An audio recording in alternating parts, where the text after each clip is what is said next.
अस्सलाम वालेकुम जमात अजतम, उम्मीद है आप खैरियत से होंगे। पिछले लेक्चर में हमने आपके नोट्स के सफ़ा नंबर 43 से मुहावरात किए थे और उन मुहावरात के मानी और जुमले हमने याद किए और फिर यकीनन आपने अपने रफ रजिस्टर पे लिखे भी होंगे। ये निस्फ उसके हमने याद किए थे, उससे अगले फिर आज के लेक्चर में हम याद करेंगे, देखेंगे, पढ़ेंगे और फिर आपने याद करके लिखने हैं। पहला मुहावरा आ जाता है आंखें फेर लेना, यानी बेमुरवती करना, लिहाज ना करना। खुद गर्ज लोग मतलब निकल जाने के बाद बहुत जल्द आंखें फेर लेते हैं, ये इसका जुमला है। फिर है आंखें चार होना, नज़र से नज़र मिलाना। इसका जुमला है जब आंखें चार होती हैं तो लिहाज करना ही पड़ता है। फिर मुहावरा है आंखें चुराना, किसी से नज़र चुराना या नज़र ना मिला सकना। आबिद जगह जगह से कर्ज लेकर अब उन लोगों से आंखें चुराता फिर रहा है, यानी उनसे छुप रहा है, उनका सामना नहीं कर पा रहा। उसके बाद मुहावरा है आंखें दिखाना, यानी घूरना या डराना। इसका जुमला बनता है कि बच्चा काफ़ी देर से शरारतें कर रहा था, माँ ने आंखें दिखाई तो वहीं पर सहम गया, यानी डर के बैठ गया।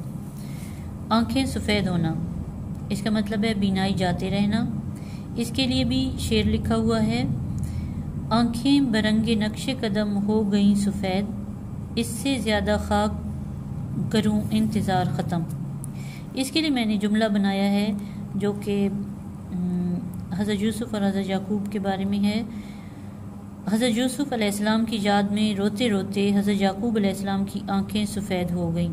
आपको पता है रोते रोते हज़रत याकूब की आंखों की बिनाई ख़त्म हो गई थी, तो ये जुमला इसके मुताबिक बन जाता है।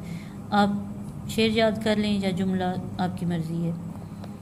अगला है आवाज़ें कसना, यानी किसी का मजाक उड़ाना। इसका जुमला है राह चलतों पर आवाज़ें कसना बहुत बुरी बात है। बात बनाना, यानी मामले को सुलझाना। इसका भी शेर लिखा हुआ है, हम वफा शेवा हैं तावले सितम खुद कर लेंगे, क्या हुआ उनसे अगर बात बनाई न गई। आखिरी जो मुहावरा है उसका वो है बात का बतंगड़ बनाना, यानी बात को बढ़ा चढ़ाकर बयान करना। सलमा के कहने पर ना जाओ, वो तो बात का बतंगड़ बना देती है। यहाँ पे हमारे मुहावरे ख़त्म हो जाते हैं। आपने इनको अच्छे तरीके से याद करना है और रफ रजिस्टर पे लिखने की प्रैक्टिस भी करनी है और साथ में पिछले लेक्चर वाले जुमलों, मुहावरात और जुमलों को भी दोहरा लेना है ताकि ये सारे जुमले और मुहावरे आपको अच्छे तरीके से आ जाएं और इनके मतलब भी आपको समझ आ जाए। शुक्रिया। अल्लाह हाफ़िज़।